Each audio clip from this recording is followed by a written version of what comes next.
तो स्टार्ट करते हैं, सब लोग रेडी है क्या? Great, let us start guys. And इस सेशंस में mainly I am here to make you recall all the concepts of financial management, and at the same time I am here to give you LDR also, last day revision basis पर आपने क्या solve करने चाहिए, सब कुछ हम लोग यहां पर प्रिपेयर करेंगे आपके साथ। ठीक है, तो सबसे पहला टॉपिक जो आज के सेशन के लिए हमने सिलेक्ट किया है वो है लेवरेज। लेवरेज टॉपिक हर बार एग्जाम में मिनिमम 5 मार्क्स के लिए आता है, मिनिमम 5 मार्क्स के लिए आता है। तो लेवरेज टॉपिक जो हमने आज के रिवीजन के लिए सिलेक्ट किया है, right from formula, concepts, derivation सब कुछ पढ़ेंगे। और आपका होमवर्क दिया जाएगा आपको कि भैया ये जो लेवरेज का टॉपिक है ना, ये टॉपिक को आप खुद से अच्छे से सॉल्व करके रेडी कर लो, और लेवरेज का जो भी डिफिकल्टी रहेगा वो नेक्स्ट सेशन के पहले आपको मैं डिस्कस कर लूंगा। अगर आपको कोई भी क्वेश्चन में सॉल्विंग में डिफिकल्टी आती है तो हम लोग डेफिनेटली ये रिवीजन के ये नेक्स्ट सेशन के वक्त स्टार्टिंग में आपके डाउट्स लेंगे, ताकि आपको रिवीजन के बाद में मतलब क्वेश्चन आंसर सॉल्विंग कोई डाउट अगर बचता है तो मेरे साथ ही क्लियर हो जाए। ओके, चलो स्टार्ट करते हैं दोस्तों। तो चैप्टर का नाम है लेवरेज, हर बार एग्जाम में पक्के से आने वाला topic, a very important topic of your syllabus. कितने टाइप के लेवरेज होते हैं फटाफट मुझे कमेंट सेक्शन में बताओ। वेरी गुड, पहला कौन सा आता है लेवरेज का type? Yes, operating leverage, degree of operating leverage. Very good guys. Second type of leverage कौन सा होता है? वेरी गुड, डीएफएल होता है। और थर्ड टाइप कौन सा होता है? वेरी गुड, डीसीएल का टाइप होता है। Very good, wonderful guys, wonderful, that shows you have studied. Combined leverage, total leverage भी बोलते हैं इसको, तो डीसीएल भी बोला जाता है, डीटीएल भी बोला जाता है। ओके, और करके लिख देंगे हम लोग डीटीएल। अब सबसे पहले बात करेंगे लेवरेज। लेवरेज के दो मीनिंग थे, आपको याद होगा तो। थैंक यू, मैं खुद को पिन कर देता हूं। पिन तो है ही, स्पॉटलाइट फॉर एवरीवन कर देंगे।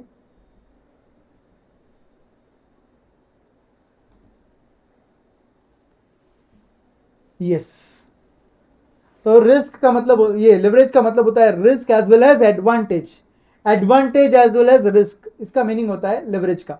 ठीक है, तो सबसे पहले बात करते हैं ऑपरेटिंग पार्ट की। यहां पर हम बोलेंगे taking advantage of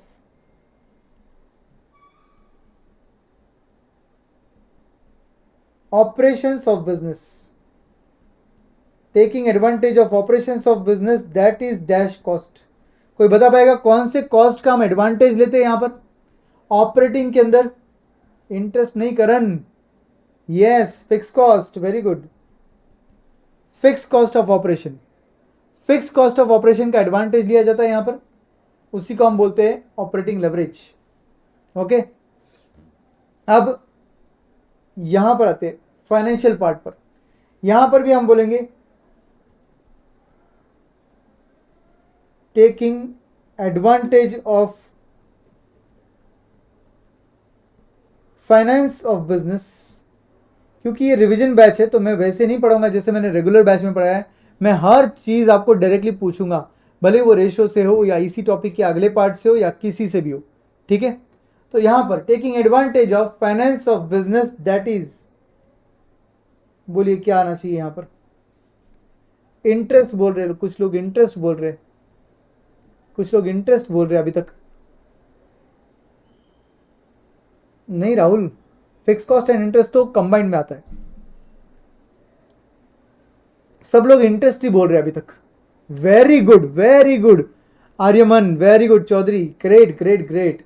so it is not just interest cost but it is interest cost and preference dividend.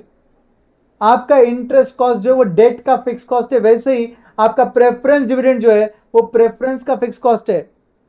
तो आप यहां पे एडवांटेज दो चीजों का लोगे, interest cost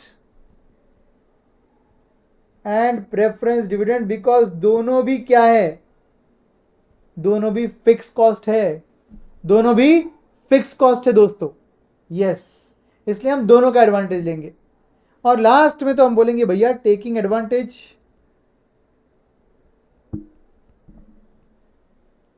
of fix cost and interest and preference dividend. ये तो क्या है, कंबाइन नहीं है वैसे भी, ठीक है। तो शॉर्ट फॉर्म में लिख दिया मैंने, यहां पर फिक्स कॉस्ट का भी एडवांटेज लिया जाएगा, इंटरेस्ट का भी लिया जाएगा, प्रेफरेंस डिविडेंड का भी लिया जाएगा। मेन मुद्दे की बात कर लेते हैं अभी कि भैया ऑपरेटिंग पार्ट क्या होता है, फाइनेंशियल पार्ट क्या होता है। तो यहां पर सबसे पहले ऑपरेटिंग पार्ट की बात करेंगे। तो आपका ऑपरेटिंग पार्ट जो है वो कहां से शुरू होता है दोस्तों? ऑपरेटिंग पार्ट कहां से शुरू होता है? वेरी गुड, सेल्स से होता है। सेल्स में से क्या करते हैं हम लोग? माइनस कर देते हैं। क्या माइनस करते हैं बेटा? Very good, variable cost. क्या मिल जाता है आपको? बोलते जाइए, contribution. Wonderful guys, contribution minus fix variable cost minus करके कंट्रीब्यूशन आ गया। कंट्रीब्यूशन में से माइनस किया फिक्स कॉस्ट। वेरी गुड, क्या मिल जाएगा आपको? ईबीआईटी। ईबीआईटी का दूसरा नाम बताइए कमेंट सेक्शन में। ईबीआईटी को क्या बोलते हैं? Very good, operating profit. Wonderful guys, याद है आप सबको, एकदम हर चीज याद है आपको। ऑपरेटिंग प्रॉफिट, ठीक है। तो हमको क्या करना है? हमको सेल्स को बढ़ाना है, मान लीजिए 10% से। और अगर इस वजह से आपका प्रॉफिट बढ़ जाता है 30% से, ऑपरेटिंग प्रॉफिट बढ़ जाता है 30% से, तो ऐसे सिचुएशन में हमको एडवांटेज मिला है ऑपरेशन का, और इसी को बोला जाता है degree of operating leverage. Very good Bhavesh, कितने टाइम से डीओएल? इस मेरे एग्जांपल में डीओएल बन गया 3 टाइम्स। डीओएल बन गया 3 टाइम्स। Very good guys. तो यहां पर हम बोल रहे हैं हमने सेल्स को इंक्रीज किया 10% से, मगर हमारा प्रॉफिट इंक्रीज हुआ 30% से। इसका मतलब हमको एडवांटेज 3 टाइम्स का मिला, इसलिए डिग्री ऑफ ऑपरेटिंग लेवरेज हो गया 3 टाइम्स का। बट ऐसा क्यों होगा? जब आप सेल्स को बढ़ाओगे 10% से, तो वेरिएबल कॉस्ट कितने से बढ़ेगा? Variable cost varies as per output बोला है अपन ने हर बार। तो variable cost varies as per output. Output कितना बढ़ा है? 10%। तो वेरिएबल कॉस्ट भी बढ़ेगा 10% से ही। तो ऑब्वियस सी बात है, कंट्रीब्यूशन भी 10% से ही बढ़ेगा। बट फिर ये 30% से क्यों बढ़ा, आपको समझ ही गया रहेगा। Very good, fix cost remain same. Fix cost कितने से बढ़ेगा? 0% से बढ़ेगा। फिक्स कॉस्ट नहीं बढ़ेगा दोस्तों। और अगर फिक्स कॉस्ट नहीं बढ़ेगा, इसका मतलब आपका सेल्स बढ़ाकर आपको प्रॉफिट में ज्यादा फायदा हो रहा है, तो इसको एडवांटेज बोलेंगे। बट दोस्तों, अगर सेल्स बढ़ाने की जगह सेल्स अगर घट जाते हैं, तो वेरिएबल कॉस्ट भी 10% से घटेगा, आपका कंट्रीब्यूशन भी 10% से घटेगा, बट आपका ईबीआईटी 30% से घटेगा। और इसको हम बुलाते हैं रिस्क। लेवरेज एडवांटेज है या रिस्क है? तो दोनों है। जब आपके सेल्स बढ़ते हैं तो एडवांटेज है, जब आपका सेल्स घटता है तो ये डिसएडवांटेज है, ये रिस्क बन जाता है। That's so simple. ओके, तो लेवरेज के केस में हम बोलेंगे, हमारा पहला फॉर्मूला लेवरेज का, पहले एग्जांपल ले लेते हैं। मान लीजिए आपके सेल्स जो है 5 लाख से, हमने माइनस कर दिया variable cost. Suppose variable cost 70% है, तो 5 लाख का 70% कितना होगा? 3,50,000 होगा। 3,50,000 होगा। तो फिर कंट्रीब्यूशन कितना मिलेगा हमको? 1,50,000 का मिल जाएगा। अब हमने माइनस किया suppose fix cost. Fix cost कितने का माइनस किया? 1 लाख का फिक्स कॉस्ट माइनस किया, तो आपका ईबीआईटी कितना आएगा? 50,000 आएगा। ऑपरेटिंग प्रॉफिट 50,000 आ गया। अब हम सेल्स को बढ़ाएंगे, मान लीजिए सिंप्लिसिटी पर्पस के लिए 10%, तो सेल्स बन गए 5,50,000। वेरिएबल कॉस्ट कितना हो जाएगा? वेरिएबल कॉस्ट कितना हो जाएगा? 3,85,000। आई am not calculating, I am believing on your calculations. 3,85,000। और फिर बचा हुआ फिगर कंट्रीब्यूशन कितना आएगा? कंट्रीब्यूशन का फिगर अब आ जाएगा 1,65,000। बिल्कुल सही है। फिक्स कॉस्ट का फिगर कितना लेंगे? फिक्स कॉस्ट का फिगर कितना लेंगे? 1 लाख ही लेंगे। बिल्कुल सही है, सेम रखेंगे, तो ये 1 लाख रहेगा दोस्तों। और अब आपका प्रॉफिट का फिगर आ गया 65,000। आपका प्रॉफिट कितने परसेंट से बढ़ा है? आपका percentage change in EBIT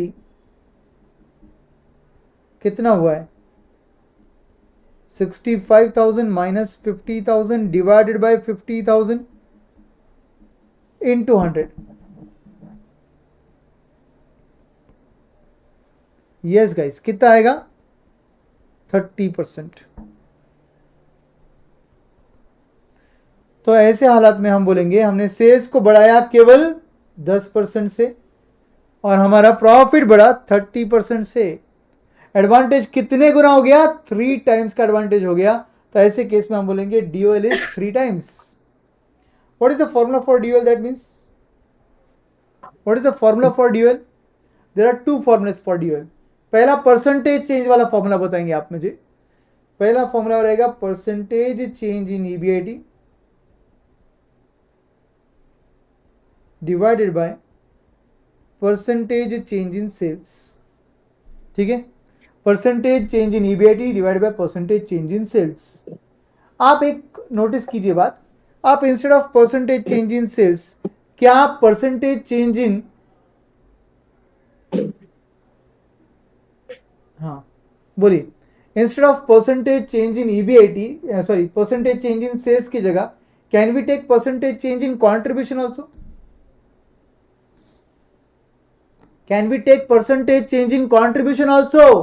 because जो कुछ हो रहा है वो तो वैसे भी फिक्स कॉस्ट की वजह से हो रहा है ना. तो परसेंटेज चेंज इन कॉन्ट्रीब्यूशन भी देख लो 10% ही है. अंडरस्टूड क्या? आप समझ गए अच्छे से? तो इसका मतलब percentage change in EBIT upon percentage change in contribution भी लिया जा सकता है. यस. अब आपका आंसर आएगा of course 30% by 10% which is equal to 3 times. What is the meaning of 3 times? What is the meaning of 3 times dual? 3 times dual का meaning होता है every 1% change in sales your profit is changing by 3%. Okay, तो अब इसका एक और interpretation समझ लेते हैं. Second formula. सेकेंड फॉर्मूला क्या है दोस्तों? Very good, contribution by EBIT. Logic क्या था? फिक्स कॉस्ट के पहले डिवाइडेड बाय फिक्स कॉस्ट के बाद. फिक्स कॉस्ट के पहले डिवाइडेड बाय फिक्स कॉस्ट के बाद. So our formula will B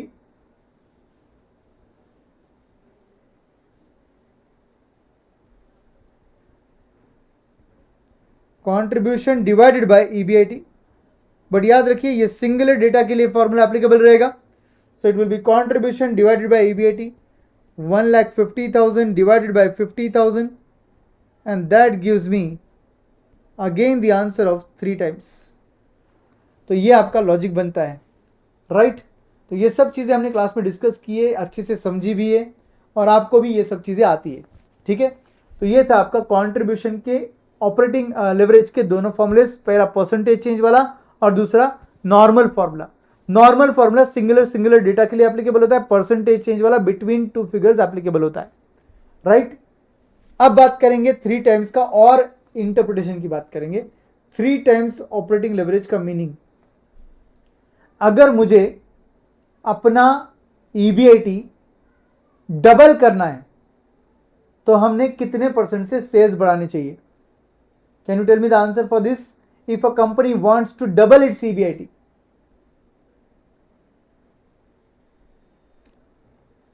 if the company wants to double its EBIT, सुन लो अच्छे से, क्वेश्चन पहले समझ लो. if the company wants to double its EBIT,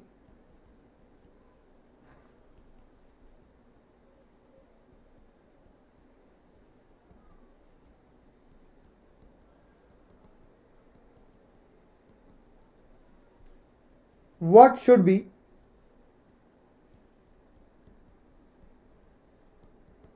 percentage change in sales?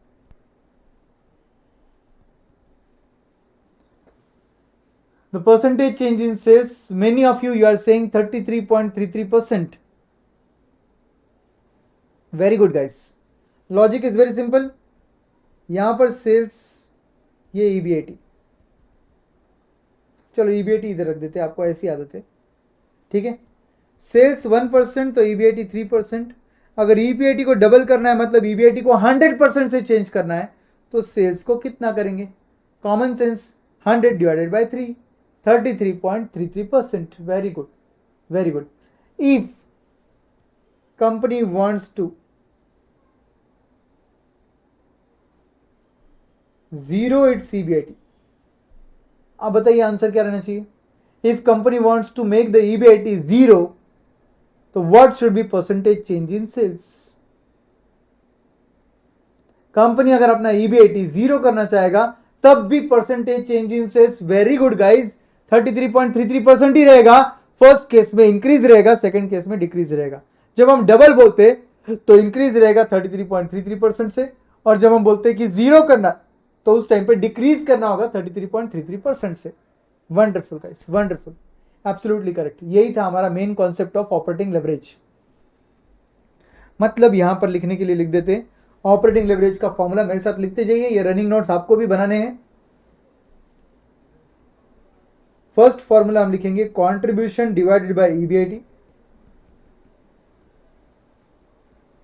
और करके हम सेकेंड फॉर्मूला लिखेंगे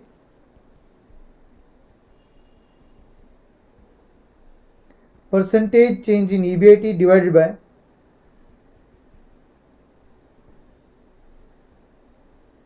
परसेंटेज चेंज इन सेल्स। ठीक है, अब बात करते हैं फाइनेंशियल पार्ट की। जब हम फाइनेंशियल पार्ट की बात करते हैं दोस्तों, तो फाइनेंशियल पार्ट में क्या आता है? शुरुआत कहां से होगी फाइनेंशियल पार्ट की?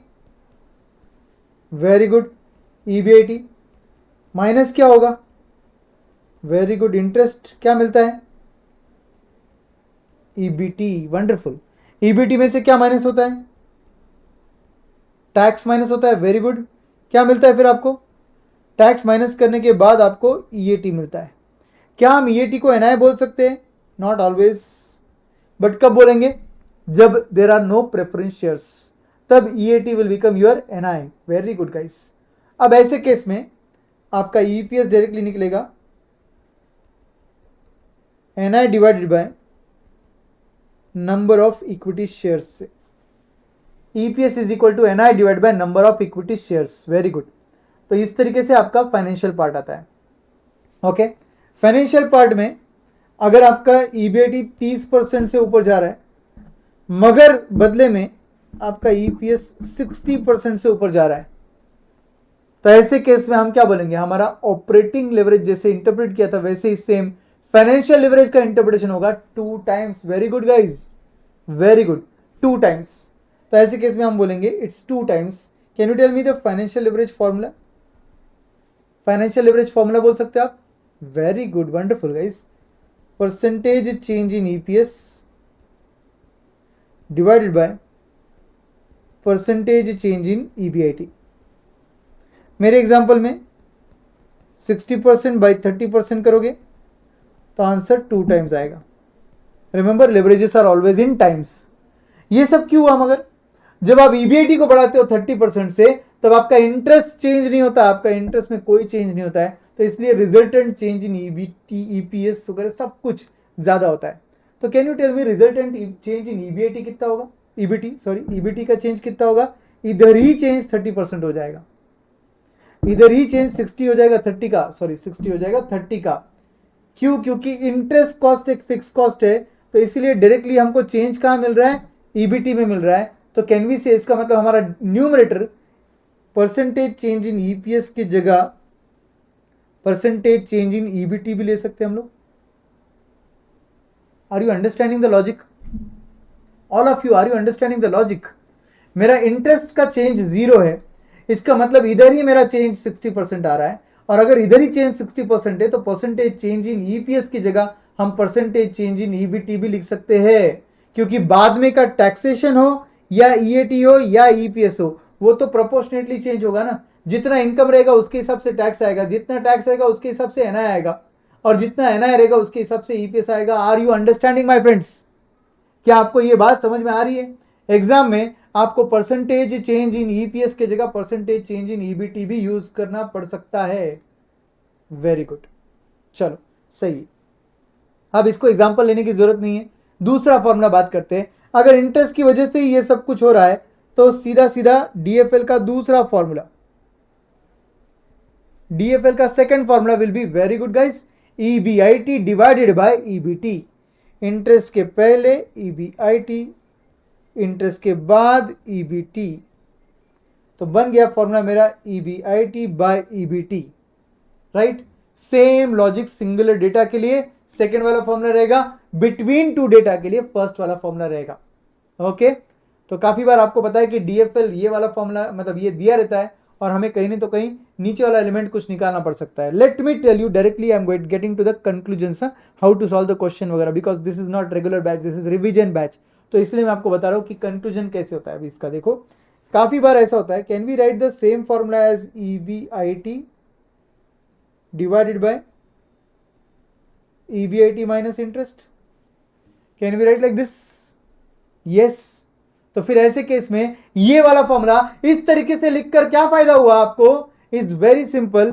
आपको क्वेश्चन में डीएफएल दिया रहेगा, आपको क्वेश्चन में इंटरेस्ट का फिगर दिया रहेगा और आपको EBIT निकालना होता है। तो ऐसे सिचुएशन में हमको डेटा देखकर ये फॉर्मूलेस कभी कभी चेंज भी कर लिखने पड़ सकते हैं। समझ में आ रहा है सब कुछ अच्छे से? Yes, let the EBIT be X कर लिखते राधिका, बिल्कुल सही है। तो दोस्तों इस तरीके से हम इस क्वेश्चंस को ऐसे सॉल्व कर सकते हैं, ठीक है। Don't worry Manya, you will get the recordings of this in your app, nothing to worry at all, just focus as of now. आप रिविजन जितना लाइव अटेंड करोगे उतना मजा आएगा, ठीक है। And don't worry, I am not going to take the revision for 2-3 hours, every time 1-1.5 hour में आपका रिविजन खत्म हो जाएगा, ठीक है। Yes, if you are May 25 student and Monica, you have done with my lectures, you can attend this session, no problem at all. Okay. तो चलिए दोस्तों, ये था आपका डीएफएल का लॉजिक। डीएफएल में percentage change in EPS divide by percentage change in EBIT normal formula होता है। आज पहली बार हमने उसे ईबीटी करके भी यूज करके देख लिया। दूसरा पार्ट हमने ईबीआईटी बाय ईबीटी लिखा और हमने बोला कि क्वेश्चन टू क्वेश्चन अगर आपको इंफॉर्मेशन दिया है तो आपको मॉडिफाई कर भी फॉर्मूला यूज करना पड़ सकता है। ओके, तो चलिए ये पार्ट भी डन है अपना, डीएफएल भी डन है। दोनों फॉर्मूलेज ऊपर लिख लेते हैं मेन पेज पर। आपका पहला formula DFL is equal to interest के पहले EBIT, इंटरेस्ट के बाद EBT। आपका सेकेंड फॉर्मूला परसेंटेज चेंज वाला, percentage change in EPS divided by percentage change in EBIT। Done. But ये फॉर्मुलेस तभी एप्लीकेबल होते हैं जब आपके पास प्रेफरेंस शेयर्स नहीं होते। अगर आपके पास प्रेफरेंस शेयर्स होते तो सिचुएशन स्लाइटली चेंज होगी, वो हम लोग DCL के बाद देखेंगे, कंबाइंड लेवरेज के बाद देखेंगे। अब जब हम कंबाइंड लेवरेज की बात करते हैं तो हमारी शुरुआत होगी इस सेल्स के साथ और एंड करेंगे हम डायरेक्टली इस EPS के साथ। तो जरा देखिए, सेल्स में हमने सेल्स को बढ़ाया 10% से सपोज, और डायरेक्टली हमारा EPS बढ़ा 60% से। बताइए क्या होगा? सेल्स को बढ़ाया 10% से, EPS बढ़ा 60% से। तो क्या दिख रहा है आपको, क्या नजर आ रहा है आपको? Yes, very good guys. ऐसे केस में आपका कंबाइंड लेवरेज जो है वो 6 टाइम का हो गया, 6 टाइम। ओके, तो ऐसे क्वेश्चंस में क्या होगा? बहुत सिंपल सी बात है। ऐसे क्वेश्चंस में क्या होगा? ऐसे क्वेश्चंस में आपको ऑपरेटिंग लेवरेज और फाइनेंशियल लेवरेज दोनों यूज कर भी कंबाइंड लेवरेज निकालने आना चाहिए। सो हम कैसे निकालेंगे ऐसे केस में? हमारा ऑपरेटिंग लेवरेज कितना था? 3 टाइम्स था। हमारा फाइनेंशियल लेवरेज कितना था? 2 टाइम्स था।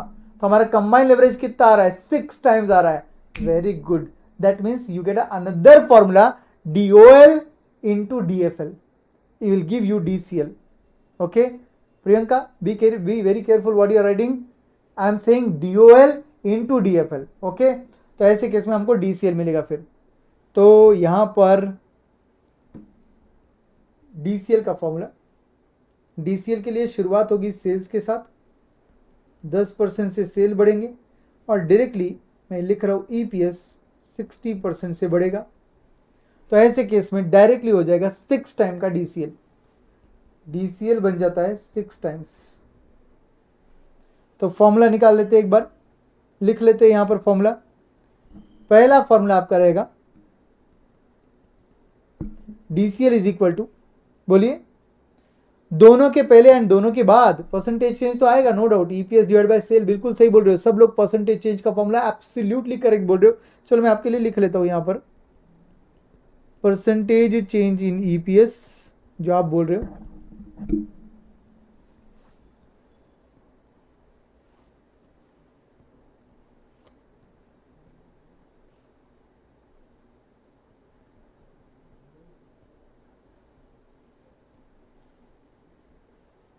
डिवाइडेड बाय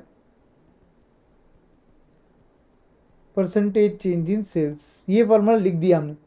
दूसरा फॉर्मूला बिल्कुल सही बोल रहे हैं आप लोग, कंबाइन लेवरेज का फॉर्मूला है contribution divided by EBT.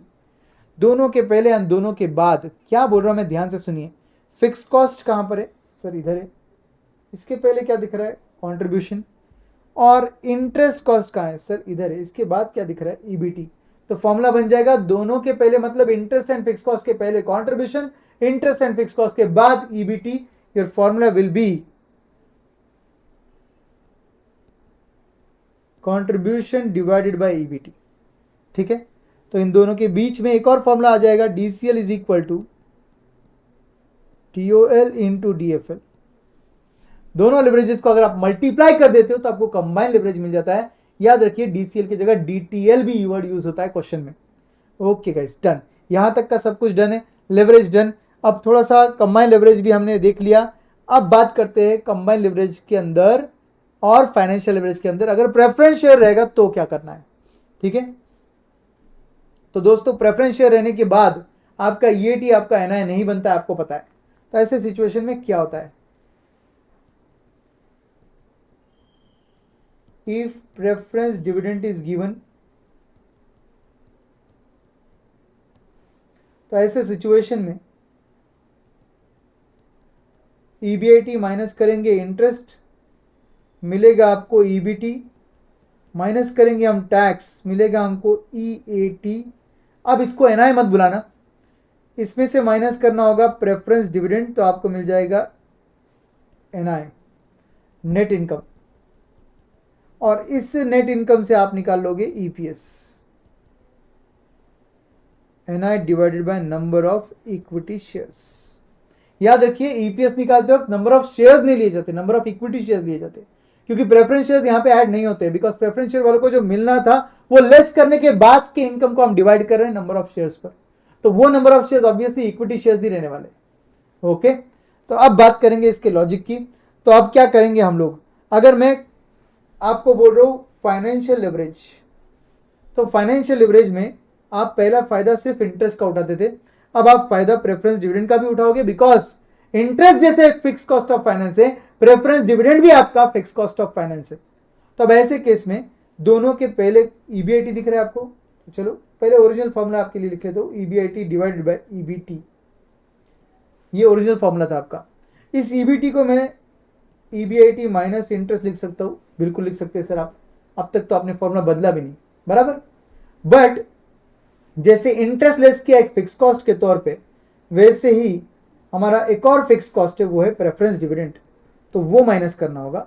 But preference dividend हम डायरेक्टली पे नहीं कर सकते, पहले पे करना होता है इनकम टैक्स, उसके बाद पे करना होता है प्रेफरेंस डिविडेंड। तो take preference dividend before tax. किसी भी चीज को आफ्टर टैक्स करना होता है तो क्या करना होता है, बोलिए। किसी भी चीज को आफ्टर टैक्स करना होता है तो क्या करते हैं आप,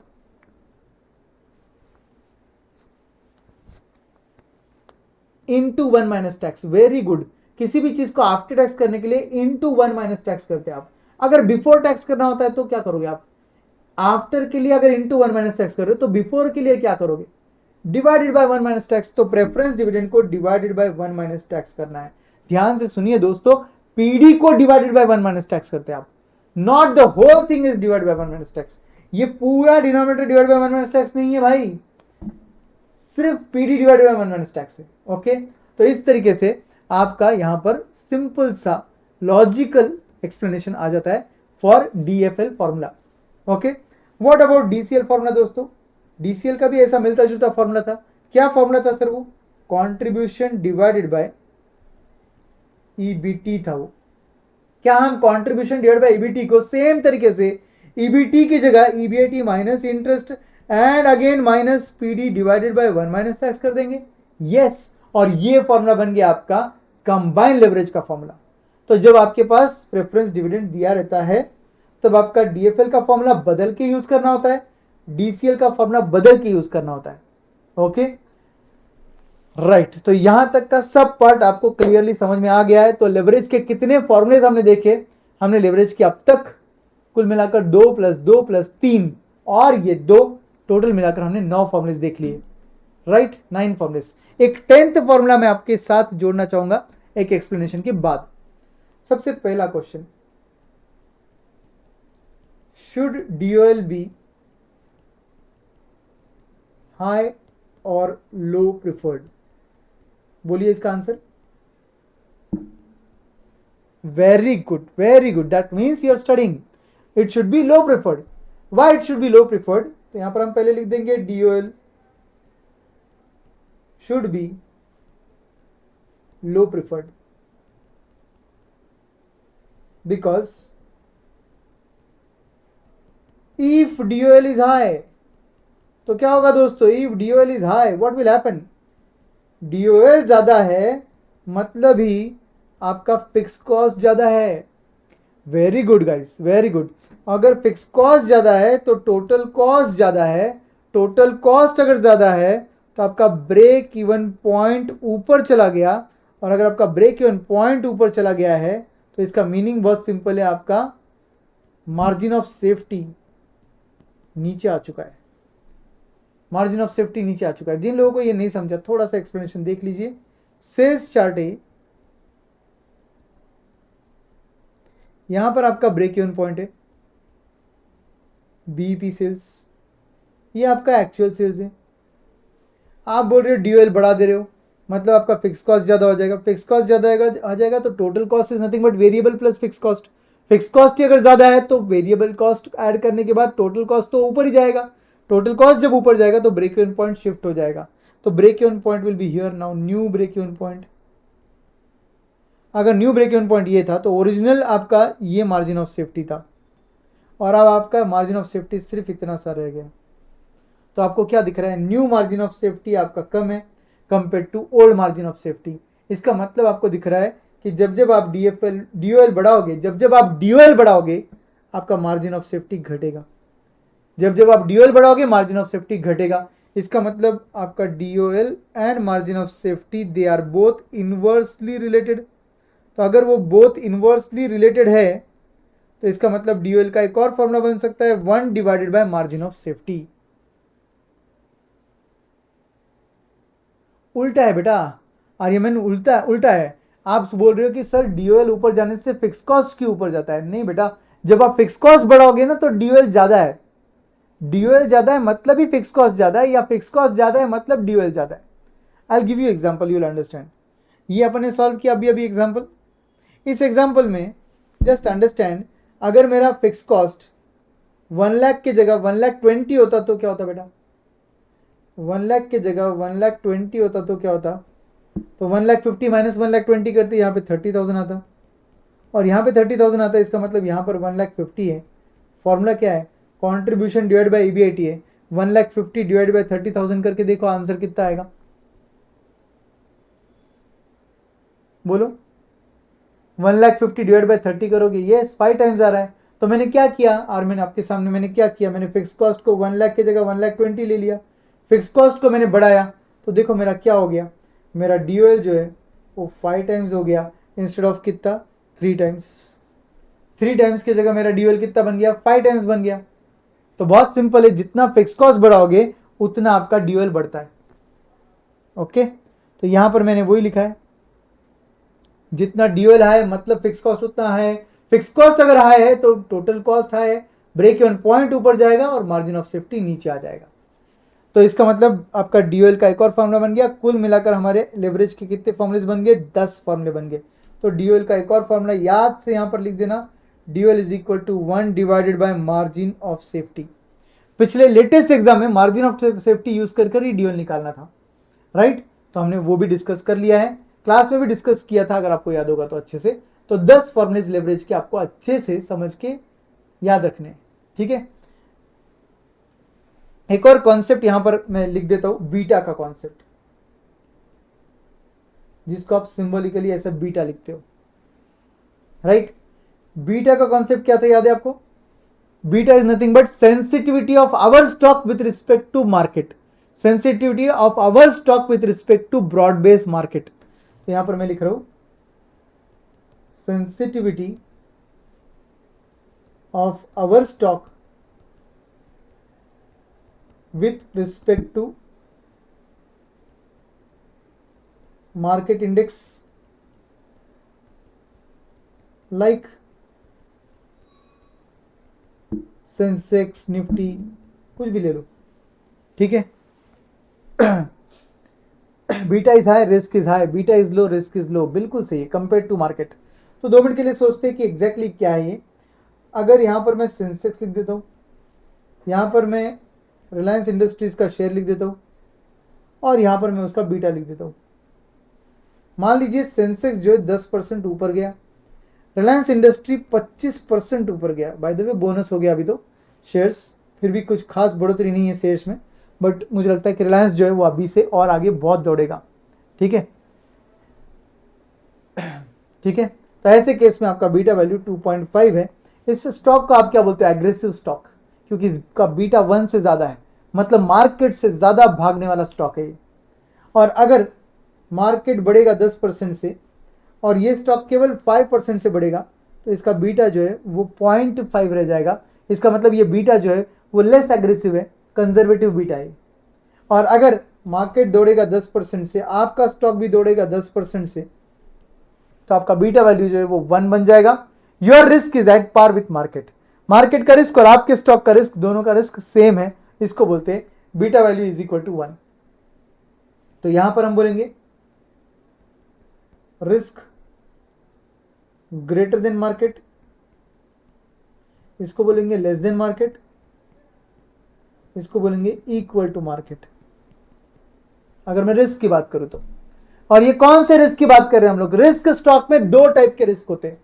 कोई भी स्टॉक में 2 टाइप के रिस्क होते हैं, आपको पता है कौन से 2 टाइप के रिस्क होते हैं? याद है आपको?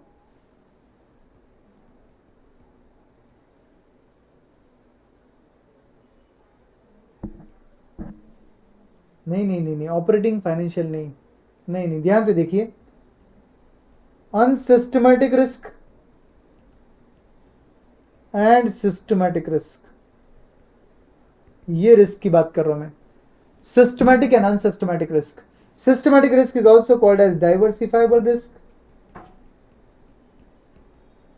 But this is called as non diversifiable risk. इसको आप डाइवर्सिफाई नहीं कर सकते हो, तो इसी को हम बोलते हैं मार्केट रिस्क। और इस रिस्क को मेजर करने के लिए आप यूज करते हो बीटा को। इस रिस्क को मेजर करने के लिए आप यूज करते हो बीटा को। समझ में आ गया? ये थ्योरी क्वेश्चन के तौर पे आ सकता है एग्जाम में। सिस्टमैटिक रिस्क, अनसिस्टमैटिक रिस्क, बात समझ में आ रही है? और इसी को मेजर करते हैं हम बीटा के थ्रू। ये क्या होता है सर, एक बार याद दिला दीजिए। ये कंपनी स्पेसिफिक रिस्क होता है। फॉर एग्जांपल अभी ऑटोमोबाइल मार्केट अगर डाउन होता है तो ओवरऑल सिर्फ ऑटोमोबाइल मार्केट पे इंपैक्ट होगा। ये रिस्क को आप सीधा सीधा मैनेज कर सकते हो। कैसे मैनेज कर सकते हो? Obviously by getting into another sector like steel sector, like EV, like any other sector not connected to automobile also. ऐसे सेक्टर को आप कनेक्ट कर लो, ऑटोमेटिकली आपका रिस्क डाइवर्सिफाई हो जाएगा। कंपनी स्पेसिफिक रिस्क होता है या इंडस्ट्री स्पेसिफिक रिस्क होता है।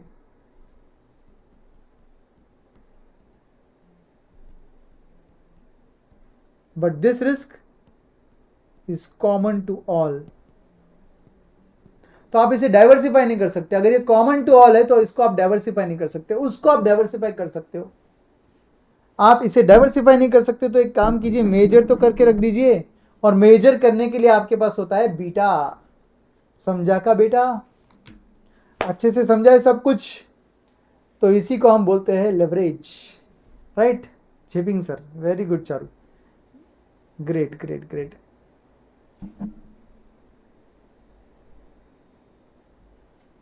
क्या बोल रहे हैं यहां पर sir? Is beta representing both risk and return? Yes, beta is representing you market risk and market return. Market ऊपर जाएगा तो तुम्हारा रिटर्न बढ़ेगा, मार्केट नीचे आएगा तो तुम्हारा रिस्क बढ़ेगा। जैसे कि सर एसबीआई ने एक न्यू रेगुलेशन सिस्टमैटिक रिस्क हो सकती है सर, जैसे कि सेबी की एक न्यू रेगुलेशन सिस्टमैटिक रिस्क हो सकती है। यस ऑफ कोर्स, सेबी का एक नया रेगुलेशन आ गया, या इंडिया का जीडीपी, या इंडिया का पॉलिटिकल सिस्टम। जैसे आज यूएस में इलेक्शंस के रिजल्ट आए तो उसका जो इम्पैक्ट होगा वो ओवरऑल मार्केट पे होगा, वो कोई एक कंपनी पे नहीं होगा, ना कोई वो एक इंडस्ट्री पे होगा, उसका इम्पैक्ट सभी पे होता है। तो इसी को बोलते हैं आप लोग systematic risk, unsystematic risk. Yes, तो ओवरऑल मतलब बात तो समझ में आ गई है कि ओवरऑल लेवरेज का कंसेप्ट क्या है। अब मैं आपको बोलता हूँ टारगेट क्या है आपका, और ध्यान से सुनिए, कुछ इंपॉर्टेंट इंस्ट्रक्शन भी आपके लिए। तो सबसे इंपॉर्टेंट पार्ट है कि आपको क्या क्या करना होगा इसके बाद, लेवरेज के तक आपको क्या क्या करना होगा इसके बाद। तो I will give you some questions, you have to solve this questions. लिख लो, आप कहीं पर लिखना है तो लिख लो। क्वेश्चन नंबर 1 रेगुलर नोट्स में से सॉल्व कर लेना एक बार। क्वेश्चन नंबर 3 सॉल्व कर लेना एक बार।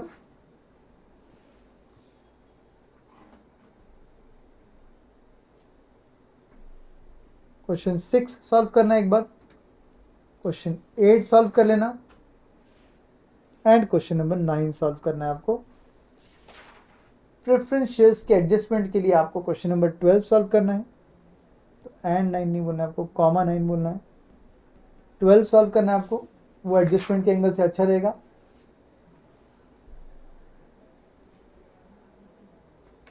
लास्टली आपको जस्ट एक एक्स्ट्रा क्वेश्चन के तौर पे मैं दे रहा हूं, क्वेश्चन नंबर 14, ये आपको सॉल्व करने हैं आपके रेगुलर नोट्स में से।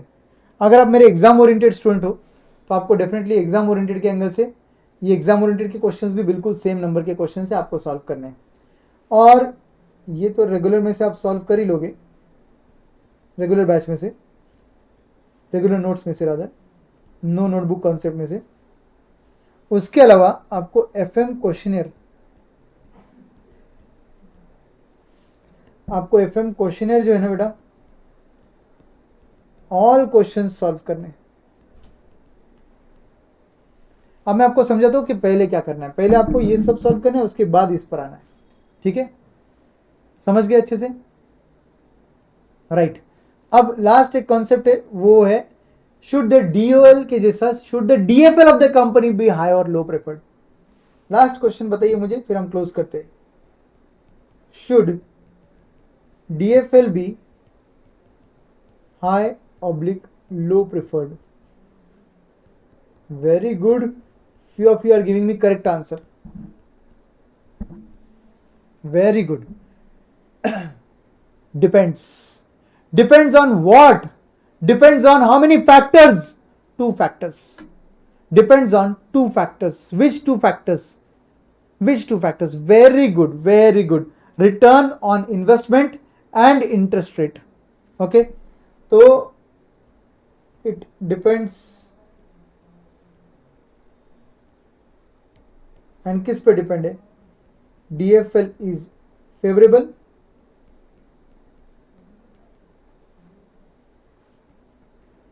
Then DFL is high preferred. If DFL is favourable, DFL is high preferred. DFL favourable कब होता है? बट डीएफएल फेवरेबल कब होता है? डीएफएल फेवरेबल तब होता है जब return on investment is more than interest rate on debt. Very good. अगर रेट ऑफ इंटरेस्ट कम है आपके डेट का, ऑन डेट, एंड उसी पैसों को इन्वेस्ट कर आपका इन्वेस्टमेंट का रिटर्न ज्यादा आ रहा है, तो उसको बोलते हैं फेवरेबल फाइनेंशियल लिवरेज। एंड ऐसे केस में DFL should be high preferred. Otherwise क्या होगा? If DFL is unfavourable,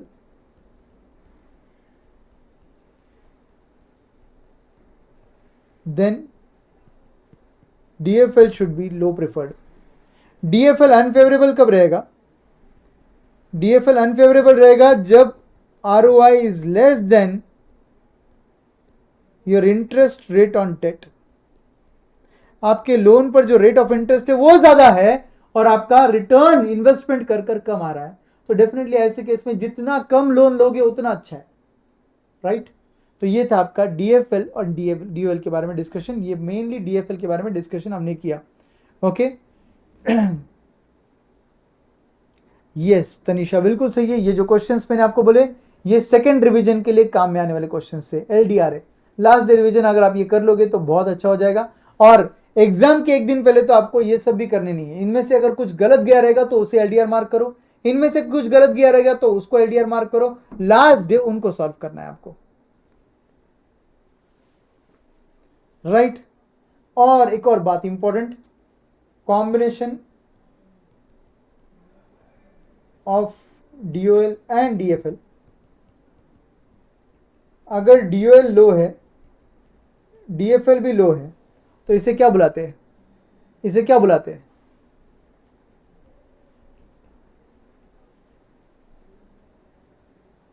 very good Yash, conservative company बोलते हैं इसे, कंजर्वेटिव एंड कॉशियस।